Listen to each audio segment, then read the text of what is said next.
Now we're live, Pierre. For the second time, let's do it again. Welcome back to another early edition of the Hockey Nation Live Show. This is your co-host, directly from the Sunshine State, Coach Franchi. And we have to go all the way to the Wine State to find on the West Coast our co-host, Michael DeVillano. Good morning, Pierre. You did an excellent job both times. Unfortunately, I forgot to hit go live. So it was all good. It was a practice. Hey, so Pierre, I'm heading to Dallas this afternoon. I'm going to get to see the 2007 USA Hockey Pacific camp. Oh, yeah? Is it a week? Is it like a couple of days? Or It's 4 days, yeah. So we'll get to see all the top 2007s that have gone to Dallas to showcase. And it's usually an interesting camp. So I'll try to do some updates from it. But it's usually interesting because, number one, it's our first look at the 14-year-olds, like the 2007 birth year is 14. It's also interesting because they usually try to implement some rules that they don't do anywhere else. So, like, for example, there was a rule 2 years ago, and I think they carried it over last year, that the players had to carry the puck over the offensive blue line. They couldn't shoot it in. So basically, they couldn't ice. I think it was the first time 3 years ago that we saw you couldn't ice on the power play. But the biggest thing was everyone had to carry it in. So what we would normally preach is like read the play. They're like, no, you have to take it in. oh, wow. Yeah. I mean, the logic being that they want people stick handling through traffic, but as a coach, I don't necessarily want them to do that. So 2007, that gave what, 15? Yeah. 14. Well, they will turn 15. At the end of the season next year, but like we draft at 14, so we're the Bantam draft. OHL and Q are at the He becomes the second year Bantam.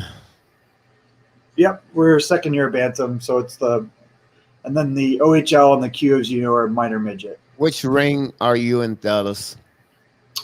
I'm blanking on the name of it. It's the Dallas Stars, like the Dallas Elite. I was there in January. I was in the American. It's like. What is it called again? I can't remember. I honestly can't remember. It's in Irving, isn't it? Well, yeah, they have 6 of them, Star right? Center. Yeah, it is called the Star Center. Yeah. Oh, usually this one is on the Frisco. Oh, in Frisco? Oh, yeah. I think yeah. It's the one beside the baseball stadium and everything like that. Yeah, this one I believe is Star Center Valley Ranch in Irving. Unless I'm going the wrong place, which is possible. There's been very little information posted about this. But that one is beside the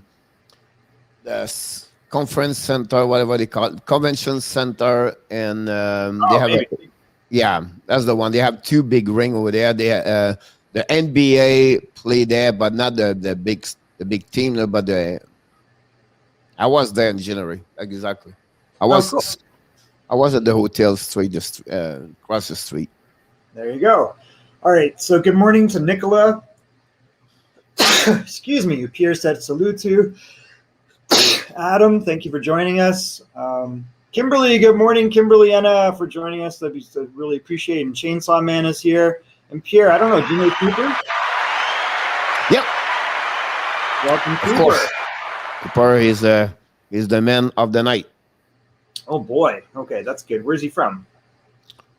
Do we Cooper, remember? I think, is in the north somewhere. Oh, okay.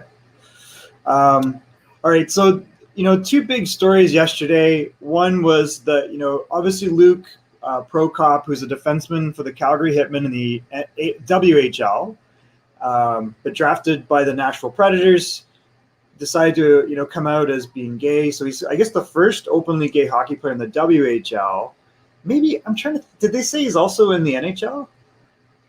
Well, they mentioned about all the, he became the first one publicly announced it. That's what the key behind that. Yeah, that makes sense. Yep. So, I mean, we've watched him for a long time. So he played in the CSSHL, which is the Canadian school. I think he was at the rink. It's called the rink. Is one of the teams there. It's a pretty elite team.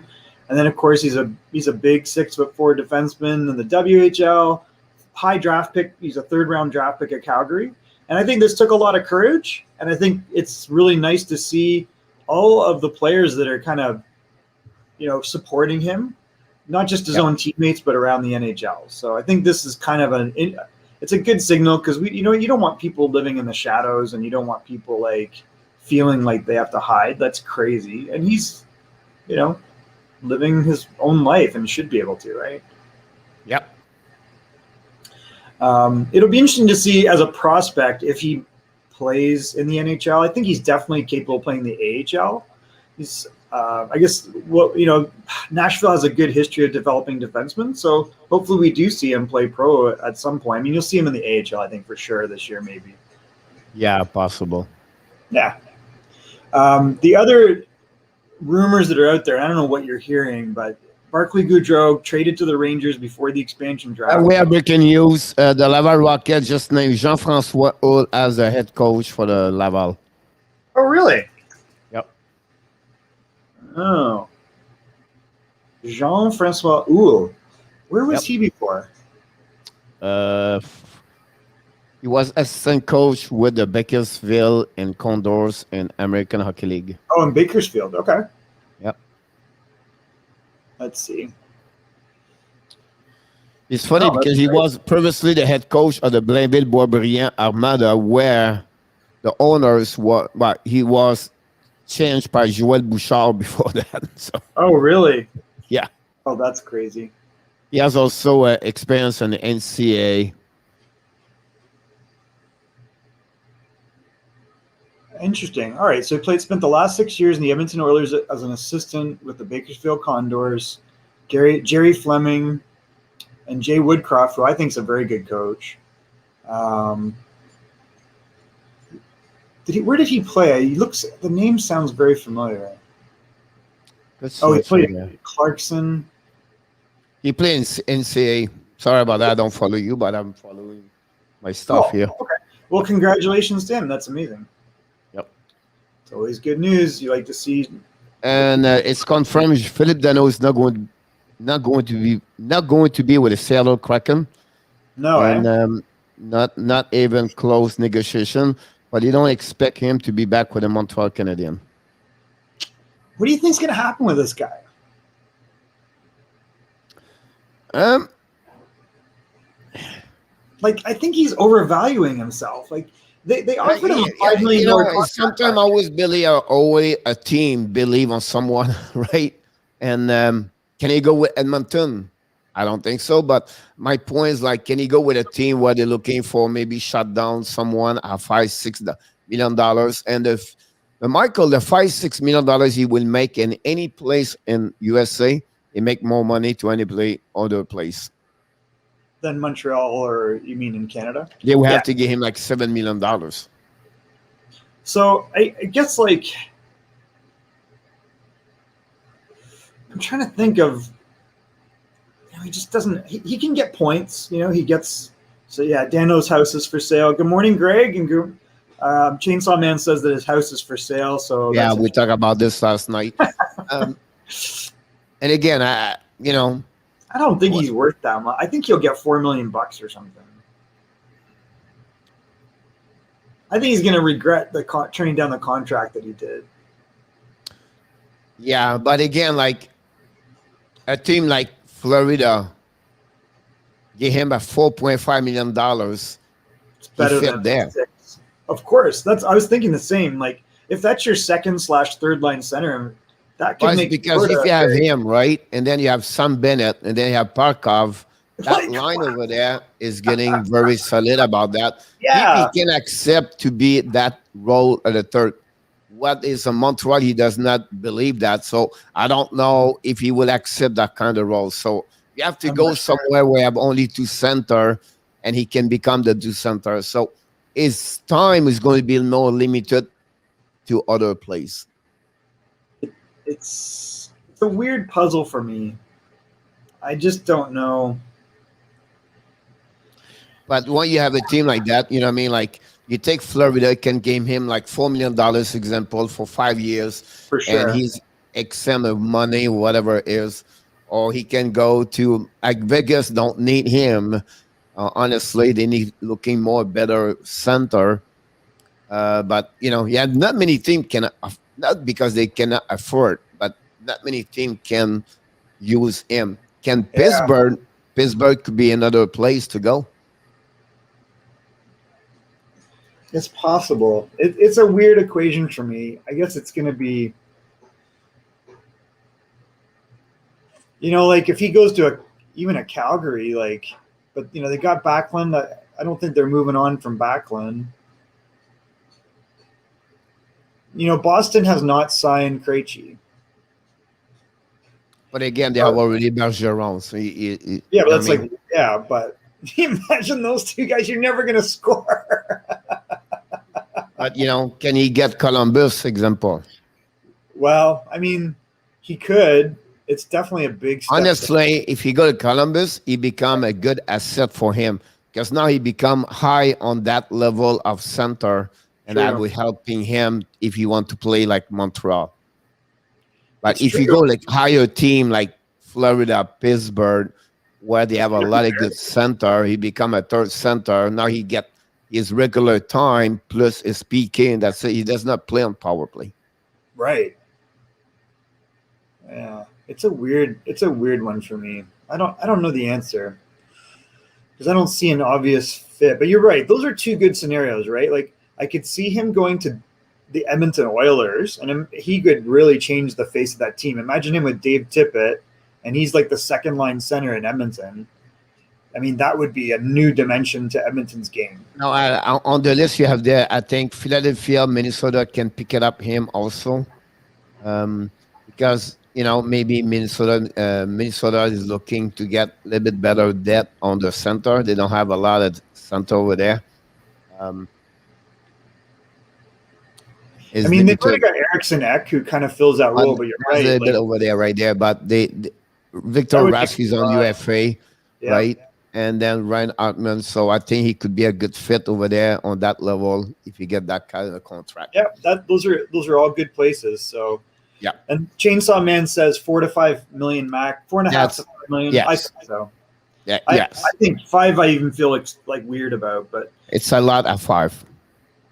He'll have something comparable to what Montreal would offer. Probably. I think he's going to get I think he might get less because didn't they offer him a multi-year 5.5 or something? They offered him 5 and 6, 5 for 6. He didn't know. He's not going to get more than that.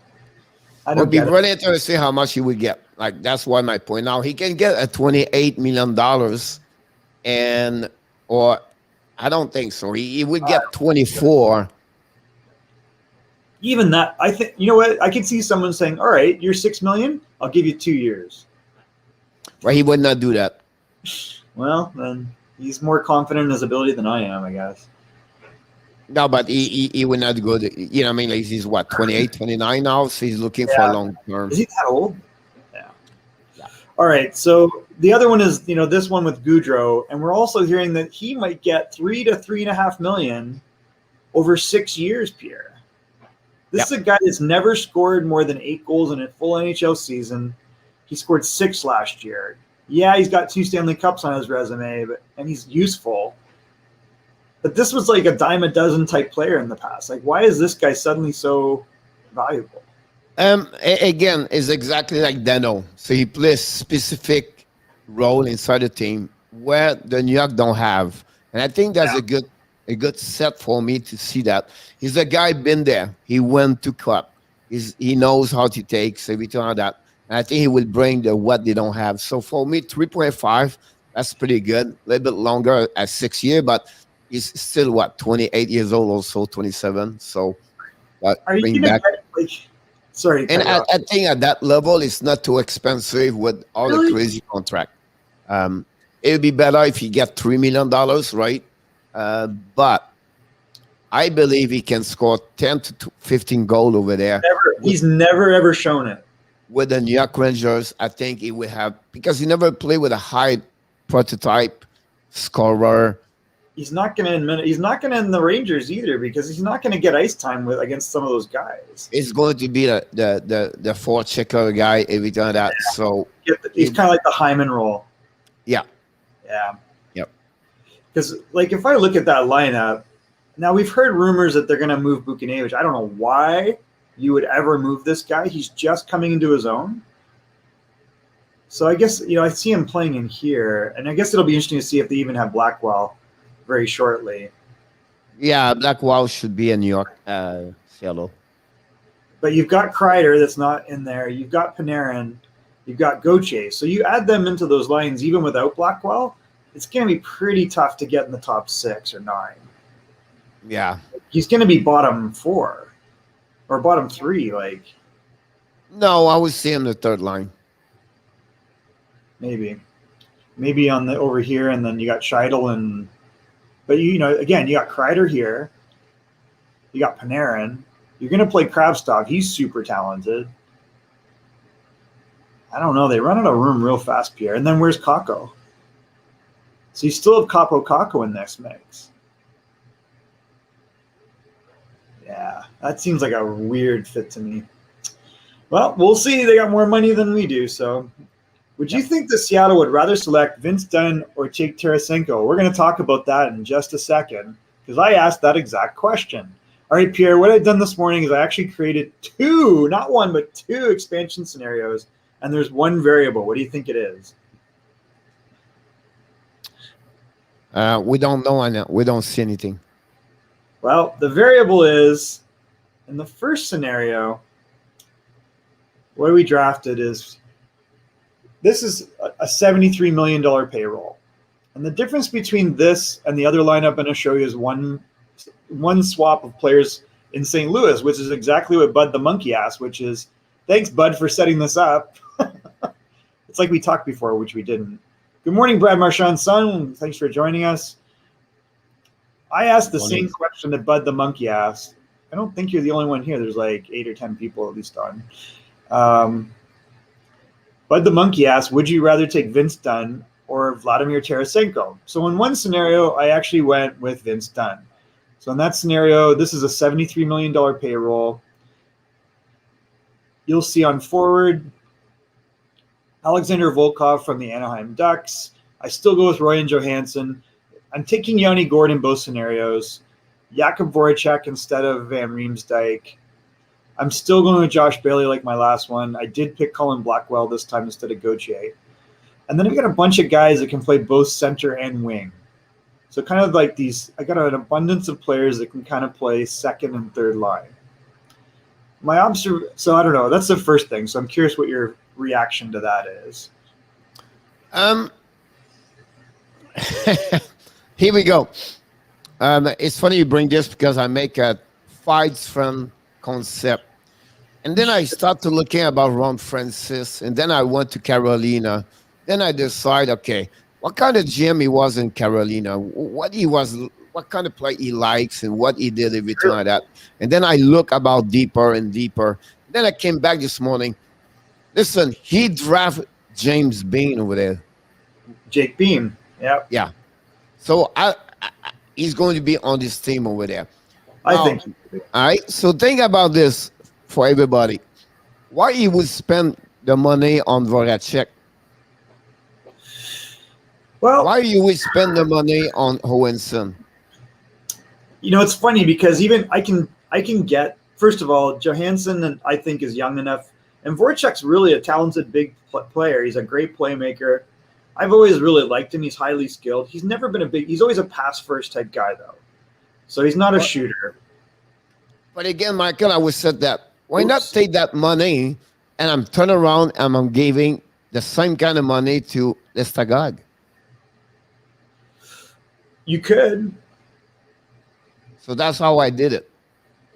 I picked any player over 30 years old. I pick up all the players, like you said, Gourde, Blackwell. Yep. I make a trade with Tampa Bay Lightnings. I gave my first round pick. I pick Matthew Joseph with another big contract, Tyler Johnson. Yep. I got Gourde. All right. And then after that, I sign Lestagog, or I get Doug Hamilton over there. I'm going to get a second pickup, like maybe a Mike Hoffman or someone like that, right? Another Sure. winger, maybe Taylor Hall example, right? And then I'm getting Olechek on my UFA. But I have all those kind of younger players. Vince Dunn, I Jake like that. Bain over there. Then Yep. I have the only one I have is Giordano as a captain over there. Every time Yep. that I keep Chris Trigger over there. I go get Vanecek over there, Kakoenimi. So the list you have right there is pretty much what I have out. Russell out over there. The only one who's there right now is Giordano. I keep really well, but the rest of this, and that's what I focus. So I build with the youngest ones for a long term, I like that. and then I'm going to get 2 or 3 UFA plus. It don't have to be the big one, like only like Lestagog, Hamilton. You cannot bet maybe 1 or the 2. Then you get that kind of the trigger, the second step behind the top one over there. And I think that would be better at get Voracek and get Owenson or get those big contract every time that I would not touch you Bailey. I would not touch you Eberle. It's $5 million over 31 years old. You better to go with a 22 years old, 23. I would prefer to get Bellows over there and build with Bellows over there.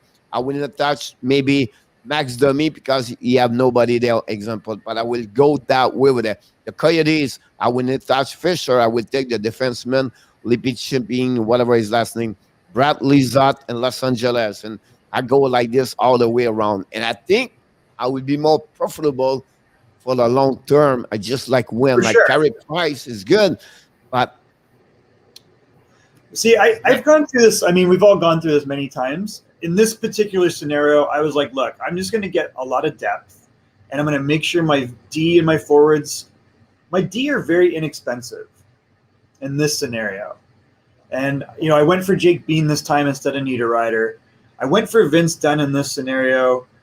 I think he'll be like a $3 million contract. We know Chris Russell's about $1.5 million this year. I picked up Julius Honka and Dennis Cholowski. Like everyone on this D for the most part. We don't see the forward right now. No, these are the D. Yeah, the D is pretty good on that one over there. Yeah, that's why. So I was really focused on the D and the goaltending in this one. And, you know, on forward, I have some contracts that will expire at some point and it'll clear out. I'm really focused on strength down the middle. I got a lot of guys that can play center and wing. I think we might have a little bit of trouble scoring goals.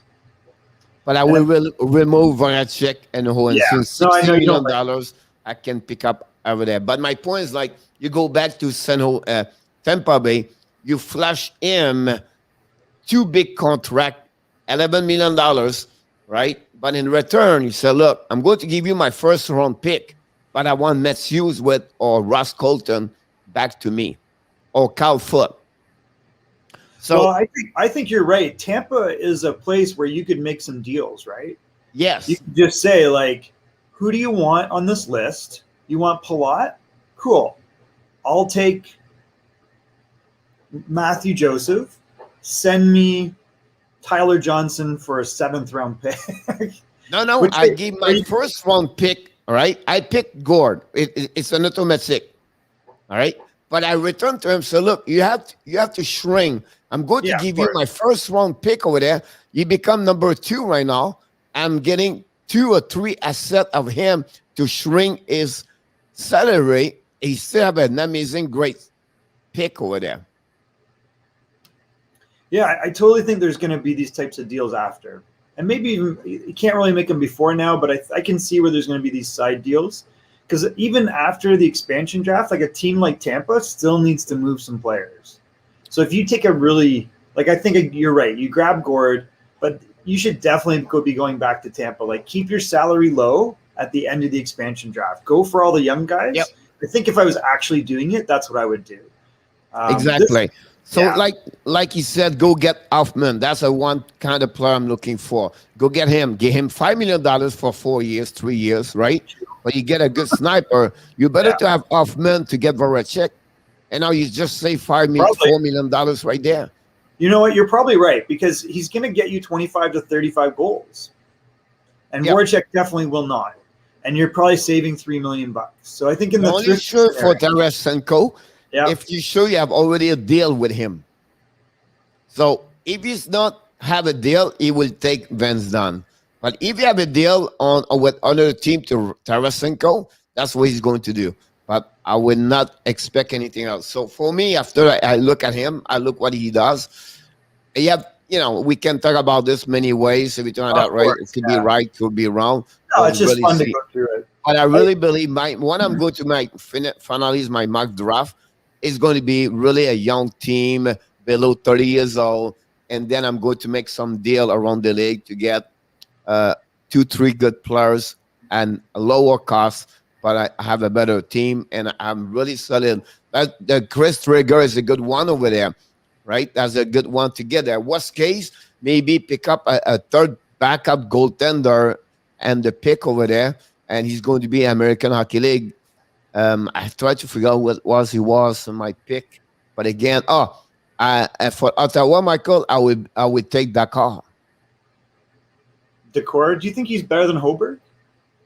But my point here is because I'm getting right now a trigger. I'm getting a good backup goaltender example like Vanecek or Kakkonen, whatever they call it. Of course, Dakar, you can bring him in the American Hockey League, right?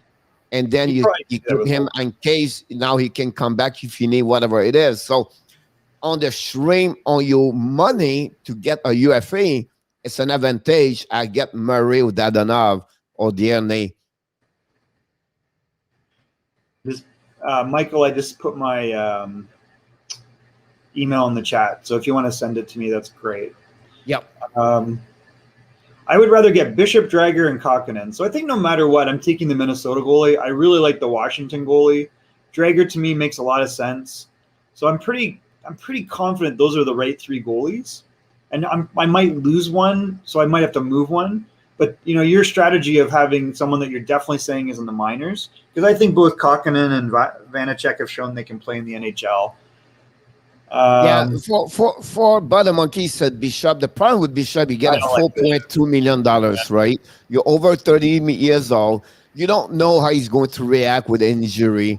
And I think you better to go with, like I said, you have 2 good tender. You send the third one, the bottom somewhere in the American Hockey League, and you come back a little bit later about that. I don't know which team are you. Are you in the like at this one over there? Go back to where you at. Oh, for what? Anaheim? Anaheim, right? So you take Anaheim. On my book, you have to go with Volkov or Fleury. Yeah. That's it. Those are the 2 that I keep thinking. As a 2-1, you have to look about that. You don't touch anybody there. I think Volkov, he could be the good asset for me. He's 23 years old, and he have a lot to prove over there. So Volkov will be the one over there. That's what I would do. I've kind of gone back and forth on this team. I'll be honest with you. For me, I take Leo Buchinkin. Yeah, I thought of that. The defenseman, the right shot defenseman. Yeah. Yeah, I've thought about him. I do like Michael Bunting as well. You'd have to sign him, but I don't think that's a big deal. Like, I think you could give him – he had really good offensive production. You saw that he's a small, skilled player. But he's still, it's just 1 year, right? So that he's not 100% established. But you could see last year. Let's see if I can find his stats. But again, between him and him, I will take Christian Fischer. I would – well, Pierre, he had 10 goals in 21 games. So, yeah. But again, you know what I mean? Like, for me, if I have to go between Bunting and Fischer, I go with Fischer. I definitely go Bunting if I'm choosing between those 2. Like, this guy is a pure goal scorer. He's just small. He's listed at 5'11", Pierre. There's absolutely no way he is 5'11". He is 5'8", 5'9". And that's the only drawback that maybe I'm wrong, but I think he's, like, really small. Yeah. Connor Clifton would be a good pickup from Boston, I think. I kind of like Jeremy Lauzon a little better, but Clifton has some offense, right? I think for me on that one, I would go with Lauzon. I think the difference is, I think, is Clifton a right shot? Good morning, Joseph. Good morning, Canadian Giant. We haven't seen him in a little while. Oh, Canadian Giant back in the house directly from Westmount, Montreal. And Joseph is on Facebook, Michael, but He's from Elizabeth, New Jersey. Oh, good. Bud the Monkey asked, do you think Seattle will get more attention and money if they select Price, the owners approved? I don't. What do you think, Pierre? I'm not. Eh, this is going to be interesting because, like, the um, his wife said, you don't have to worry, everything is going to be fine at the end. So, Yeah. here's the point here. You have two ways to see this. All the families coming from over there, right? So he wanted to be sure he's leaving Montreal with a good way where I said, look, I left because I want to be sure Jake Allen become the goaltender over there. And I'm leaving over there because I'm hurt right now. But my family is there. My wife is fine there. I want to finish my career where I was born in that way over there. So he can get that direction. Everybody will be good about that one over there. Yeah. On the marketing in effect, like you put always a plus, an icon on every team, like Nashville, Picareni, right? Right now, Montreal was Carey Price. You can go like this all the time, right? So he would become that kind of player where the people would be relate to him, and it would be really what Fleury did in Vegas.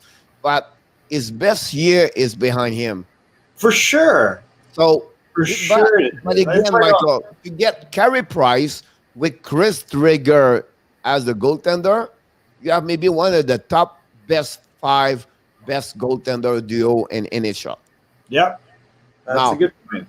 On the jersey, on the merchandise, on promotion, on marketing, he will double the number they will pay him. They will make $100 million, Michael, with time because of Carey Price. So the money is not a problem there. It's just like, can they will accept to go that direction over there? So that would be the first thing. The second thing said, look, if you're still in Montreal, look what I did. I let the door open for Jake Allen. I'm looking good here. I'm hurt. I'm not going to play for the next 6 months, blah, blah, blah, all this stuff like that, right? Yeah. The contract of $10.5 million is going to be not mentioned anymore, or it's not going to bother everybody right there. And it still have a good tandem of duo, Jake Allen and Carey Price at the end of the day. So my point of view is a win-win situation. If you go one way and Seattle, it's all great. And the advantage Montreal, if you go over there, they say, Michael, $10.5 million, $50 million for the next 5 years. And for the last 10 years, everybody's screaming at Marc Bergevin, he gave him too much money. Right. So my point is, it's funny because if they play the game number 4 against Tampa Bay, I'm nervous. And that one, I say, you know what? It's okay. They will find another goaltender, and we have money, and we can make another good players. And we have Jake Allen, and they find another good tender. I don't know, like Peter Mrazek, right? For Carolina. Oh, yeah. Peter Mrazek. You got Jonathan. He's not the best one. It's not Carey Price. But with Jake Allen, they can be a good duo to go through the season, and they'll be fine. And with that, they still have about $7 million right now to spend on other good players and a UFA to come in Montreal, whatever is a center, whatever is a left wing, or whatever is a right D, plus all the money they have from over there. It's a good point. Yeah, so that's what I see. Back from a fishing trip, hopefully you get some fishing of some fish over there. So I'm just going through another quick little mock draft as we go. Oh, that's funny one. I'm sorry, but look, but the monkey said Trigger is going to be behind another $10 million goalie. Yeah, right? Oh, my God. Goes from Bobrovsky over to Price? That's silly. I mean, if you're Drager, do you sign if they pick Carey Price? Michael, you're right. Possible they can trade one of the three also. They would keep the best one, and then they would trade someone for sure. That's a good one. That's the way to see that too. Zdori. I think I'm still going Johansson no matter what. I know he's overpaid, but I think if hold on, Nashville. Yeah, I think I'm definitely going to take him no matter what. Nashville, what I took over there, I took someone else. On this one, I've No, I went with Kelly Jarcroc. Yarncroc. Yep. Yep. And I was very close to get maybe Jakob Trenin. The other guy is Trenin. Is that Yakov? So again? Is that who you're thinking? Jakob Trenin? Yeah. Yeah, I was thinking about him too. But I took with experience with Jarcroc. Is another former Detroit Red Wing draft pick that they got nothing for. This one is between. I took the only thing. It's the only thing from Johnson is money, but at 26, 3.4, I go with him versus. He scored 20 goals before, and I think if you give him the chance, he will. Yep. Bastian is cheap, and you could put him in the minors. So it depends who else you're picking. I don't know. I really want. It's like I've never been a big Josh Bailey fan, but in this case, it makes sense. I do like the idea of taking a chance on Kiefer Bellows. The problem with them is because you get 3 years again with $5 million, right. Michael. You better to go with the youngest one over there. Yeah. And the youngest one also is maybe Ao if you don't want Bellows. But yeah, but I will go with Bellows. Where's my friend Colin? Go back up. So I take Goodrow and I trade him back to Rangers. Oh my God. They'll be like, thank you for taking that crappy contract. But that would be interesting about that one. That one over there is Blackwood, honestly. Whatever is 28, I think it would be good. Or have anything else for me. Yeah, I mean, you're gonna have to sign. Like, he's signed for a really cheap contract for 1 more year, and he's shown he can score. Yep. So it's interesting. Ottawa. So Hoberg, I go with Joey Dakar. You like Dakar. I was kind of thinking of Hoberg. But again, I don't want to take. I definitely want to take those 3 goalies, but. So Hoberg was 4.7, 374. What was Joey Decor at? He had a win streak for a bit, didn't he? He got hurt. Let's look. They all got hurt, Pierre. They went through like 6 goalies. I know. But for me, I will go with Dakar. So Decor is from Andover, Massachusetts. He's 6'2", 196. And he played 8 games, and he was 1-3-1. So he played in the ECHL before. He's not a very good, like a high save percentage goalie. Yeah, I'm definitely not going to take him. Do you have any temptation to take Dadonov in that crazy contract? I would not take him at all. Yeah. I like the Tierney contract because it expires, and he's a capable guy. He's not going to get you big points, but he can definitely help them. I think I'm going to go back to Hag.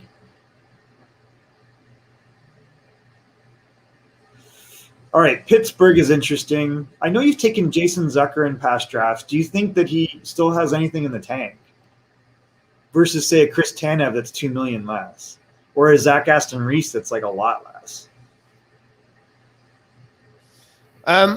For Pittsburgh, what I took for me, it was Danev. You did? Yeah. I've taken Tanev a few times, and I think that he can score a little little bit. The only thing he can do after that is Aston Reese, but I would go with Danev. Yeah, makes sense.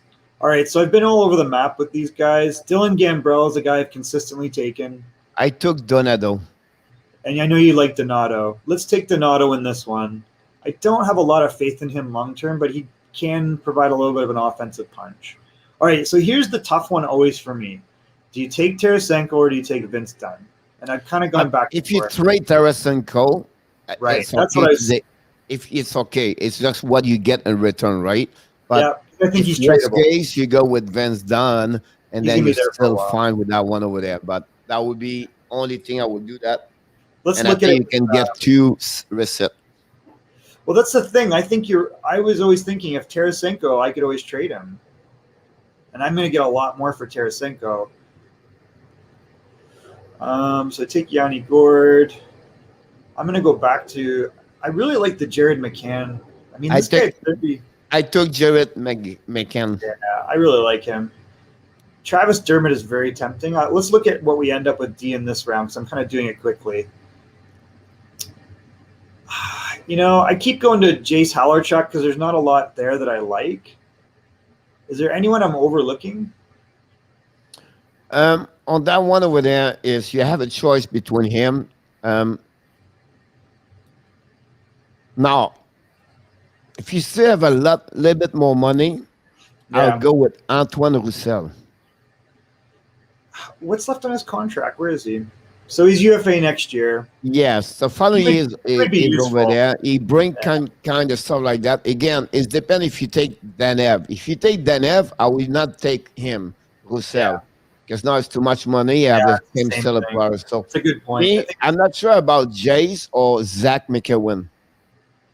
I mean, McEwen can fight. But I don't know if it's not a big deal. They're going to be American Hockey League. But that's what I'm thinking. I'm gonna take. I don't know. I've thought about some of these other guys. Like I do like Garnet Hathaway. I didn't realize he's 29. I'm really tempted to take a Brendan Dillon, but it's really tough to pass up this goalie. I think at the worst case, I can trade it. I'll go with Benishek. Yeah, I don't think there's another move there. Winnipeg, for me, I've gone back and forth. I think Mason Appleton is consistently my pick. He's the only one there. The only thing I will Niku is interesting. I will not touch him. I will maybe, if you want to really a defenseman, that will be something like DeMello or Pool. But both are 28. So for me, I will prefer, because we're not going to get a lot of good forward. So I would prefer to go with Mason Appleton. Yeah, that's what I've consistently done. All right, let's take a quick look at this. NHL, welcome back, buddy. Oh, sorry, guys. I'm missing that. At the end of the day, Seattle's going to want a team that is competitive right away, or are they going to get players that will bloom in a few years?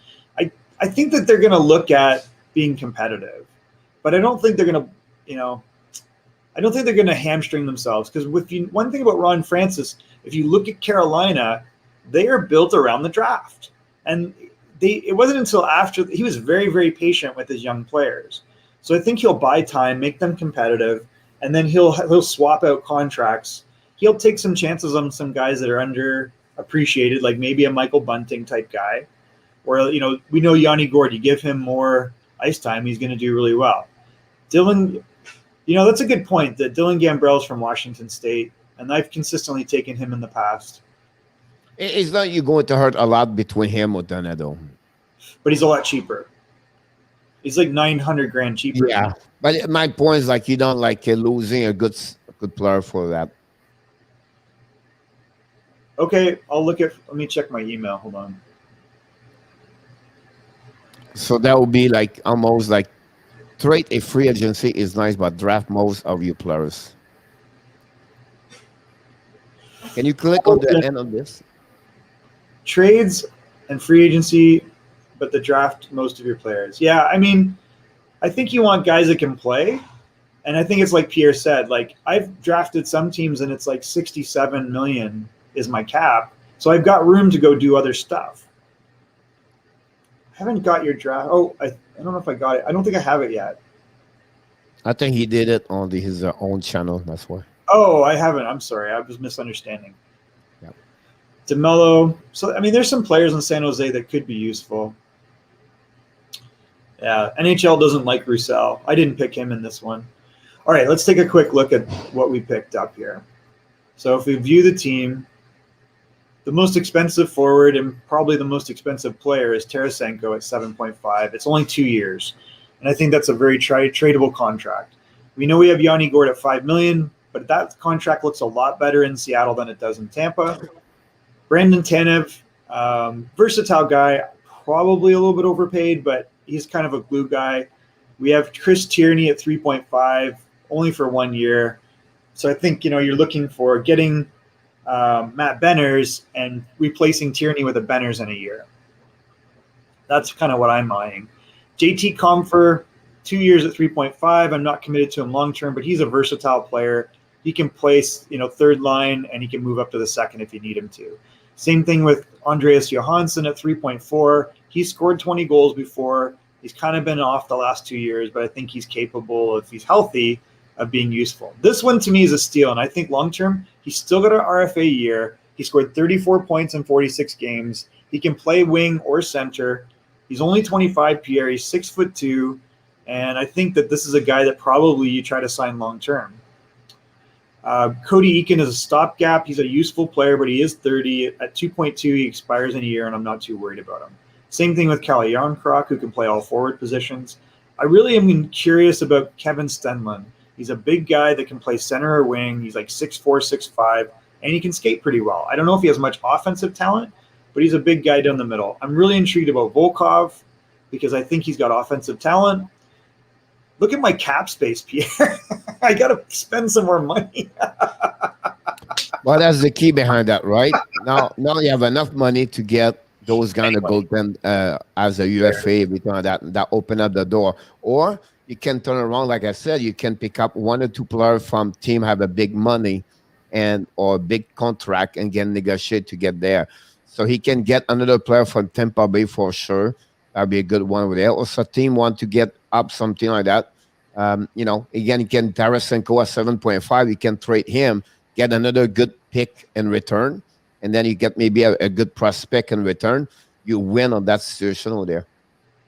Kadri, it's funny because we talk about is Kadri is like Dano could fit in Colorado, but they don't have that money.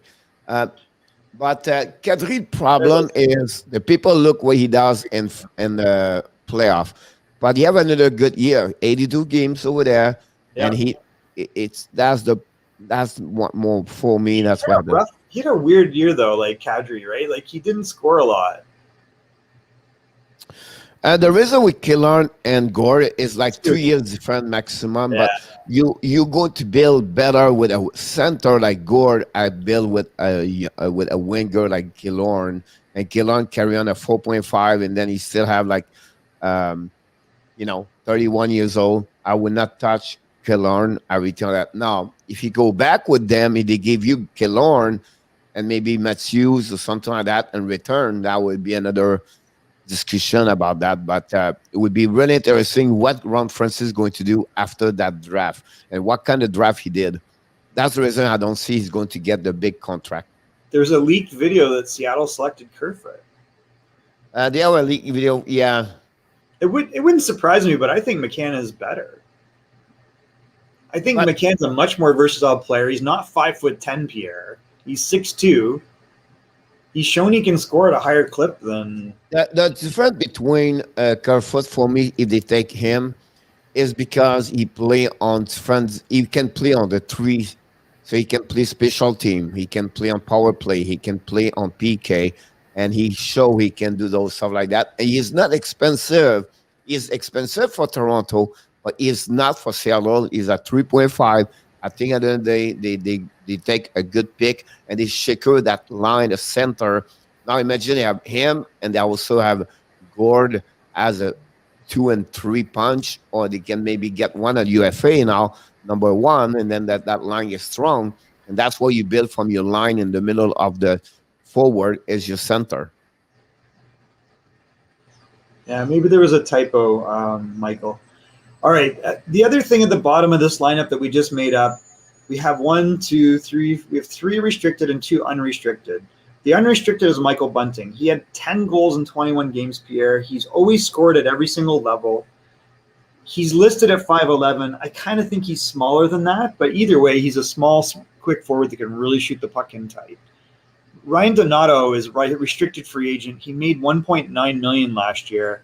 I'm willing to walk away from that. I would actually normally probably pick Dylan Gambrell because Dylan Gambrell is from Washington State and he's only a $700,000 contract. So I might swap this pick out.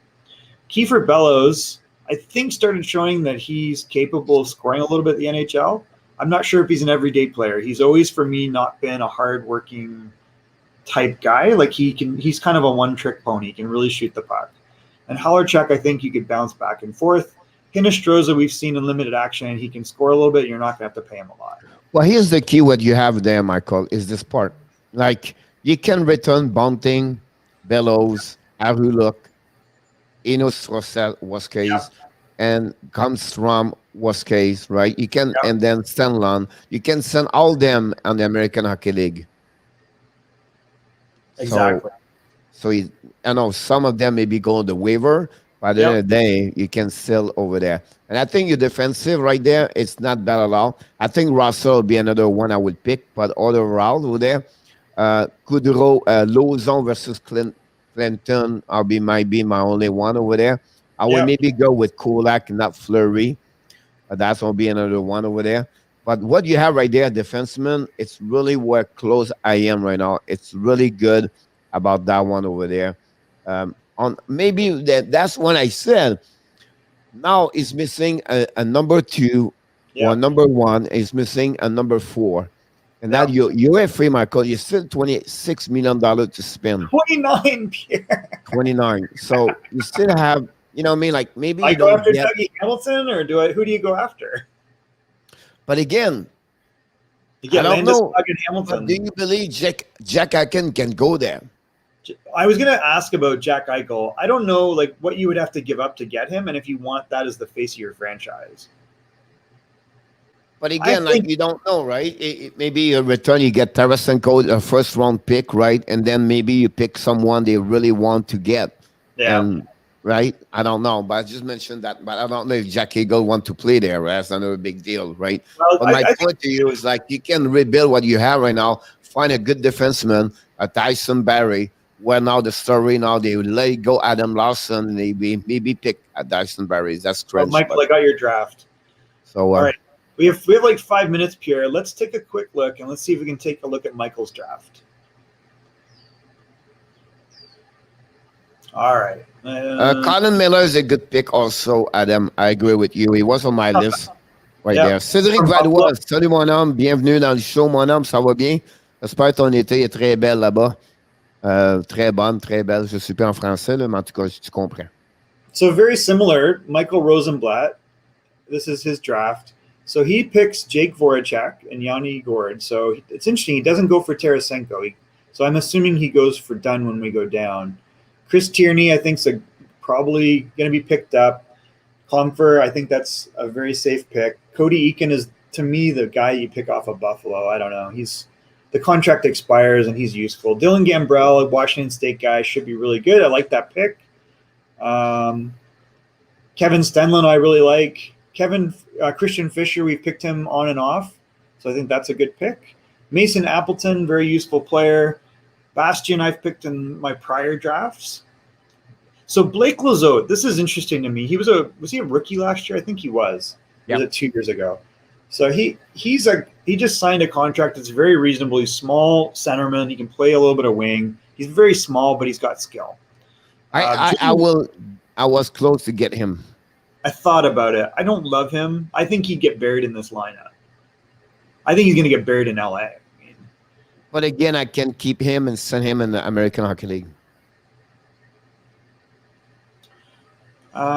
You can. Yeah, you'd have to expose him to waivers, but yeah. Yep. So Julian Gauthier, I'm really intrigued by because I think he still has a lot in the tank.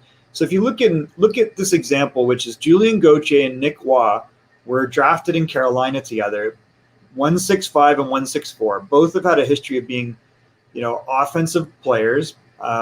Julian Gauthier in particular can really shoot the puck. And he's 23, but I feel like he's young enough that he's still, if you give him opportunity, he might be an Alex Tuck type player. Yes. So you go, is this my Alex Tuck? And I think that's why it's worth taking him over Colin Blackwell, because Blackwell's 28 and he's a smaller player, and we know he can produce offensively the last year or so. However, he's not playing with like Artemi Panarin. So can Blackwell do it on his own is a bit of a question. But definitely Gauthier is intriguing. I like Casey Cizikas. That's an interesting pickup. I agree with that part.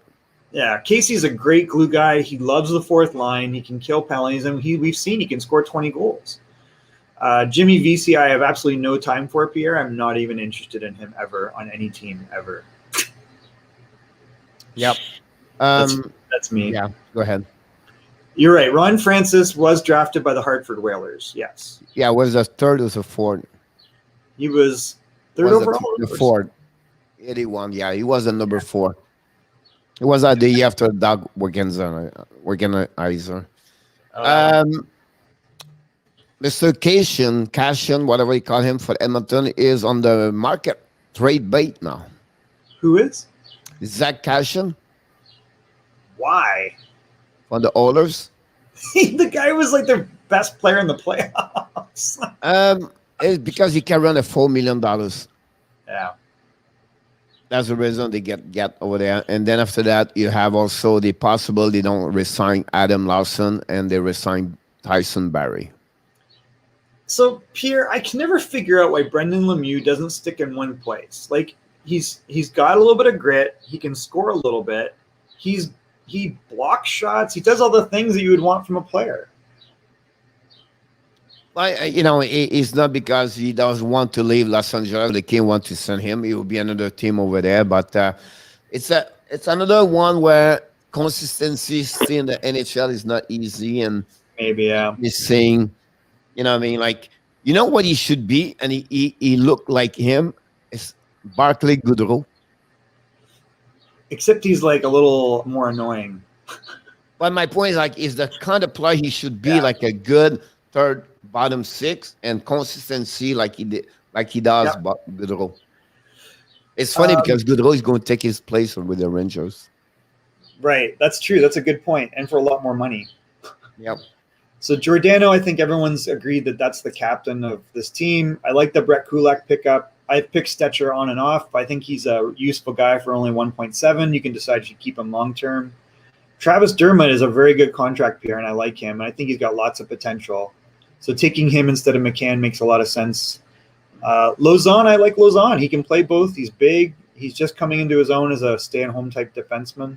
Oleksiak, big guy, can skate, so I like this move. Jake Bean. The one that I'm curious about is Adam Larson. Yeah, he's a UFA.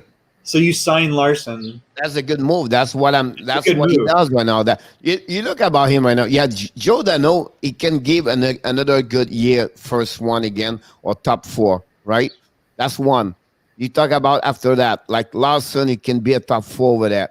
Zatarab is defensive over there. So you have a lot of good defensemen right there. This is a solid defenseman over there. There's one problem. I just need to see his forward again. Yeah, the biggest problem I see with this, Pierre, is there's no way you're going to be able to keep all these D. No, but imagine this part, how much you can trade for them. You have to trade. Like Don, right? Montoya would take Don tomorrow, a second round pick example. Yeah, right? That's what so I was you thinking. can build. This is great about that one. Is it Michael did that? Yeah, Michael Rosenblatt. All right. So the only thing I would say, you don't talk as Voracek over there. Put your Voracek out. Well, that would be one over there. And then I would take not Rodriguez at Pittsburgh. I would take out Voracek. I would get Danev over there. Or worst case, to get a little bit more punch, you get Zucker over there. But otherwise, this not can change. If Pierre, they don't have a number one centerman though. Like, are you going to go with Yanni Gord as your number one centerman? The only problem there is the center over there. So you don't have a top one, but in the league, the only one you have right now is a top like Hohenson. Or what he can do right now is maybe bring Max Dummy at $5.5 million. But again, Michael, you have no reason at that moment. You out Voracek, right? And then you out Rodriguez. You out Michael Granlund. That's true over there. I will not take. And then after that, you pick up for the Danev. Who did he pick from Nashville? For Nashville, no, it was between Denin and Jack Kroc. So I would take Jack Kroc for them. Who did Michael take? He took Granlund. Michael. Okay, yeah, so Granlund, Granlund's okay. I think I'd pick Johansson still, and I'd move off. I like what you're saying. Pull out Jakub Voracek, pick up. But my point to you, Michael, at that moment, right? I know right now I have a big center UFA in the pocket. Yeah, true. Right? So that's you my might have point that anyway. Right? With this lineup, right? That would be something. Or you can pick up, like you said, GVR. That's a good point right there.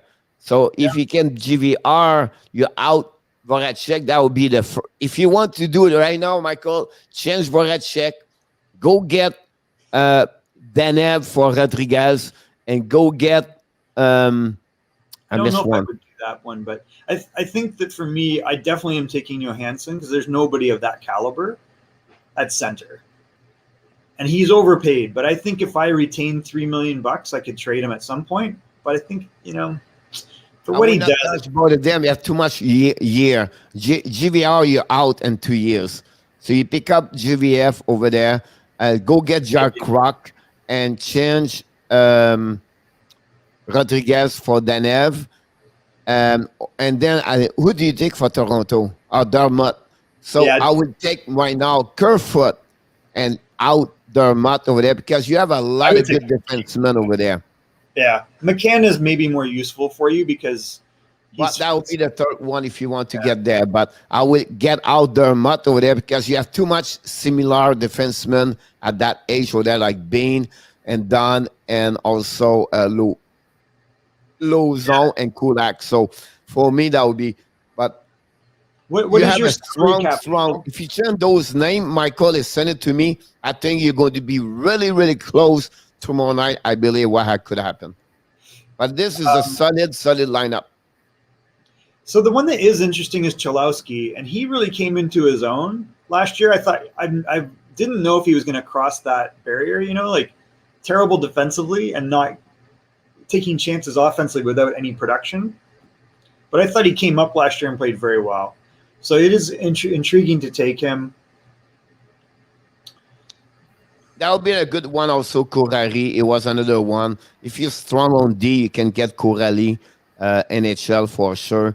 That would be good. But I would not take the one you talk about, Cholowski, Michael, because Stetcher bring stability as a defenseman, and he brings experience over there. And I think that would be the like I have done, and I will not touch Cholowski. I think Stetcher for me is the guy. He's a right shot defenseman. He played top 4 minutes last year and looked really good. He looked good in Vancouver. He's smaller, but he's pretty strong. So I don't know. I think that's the way to go. Cholowski's intriguing. You'd have to really go back and decide is he the Cholowski we saw last year or the last 2 years? Yep. All right, Pierre, I should probably go do some work. Any final closing thoughts? Michael, I'm sorry I can't stay on another 10 minutes. No, we're going to be back tonight, 9 o'clock Eastern time. Thanks, everybody. Before you leave, don't forget to click on the likes. We have 14, maybe one more. That'd be great to get 15. And subscribe if you are already subscribed. Share, please. Leave your comments. And that's the only thing we can do. And it is what it is. I'll be back tonight. And then we are back tomorrow night at 7:30, Michael. I make already a graphic for that one. I'll be live at 7:30, start at 8 o'clock, live stream, and then we'll be there. I will be there Friday, Saturday for the live, the draft, NHL draft, and will be really interesting, guys. And the next 30 days, 2 days, what going to happen with that team? Awesome. Thanks, everybody.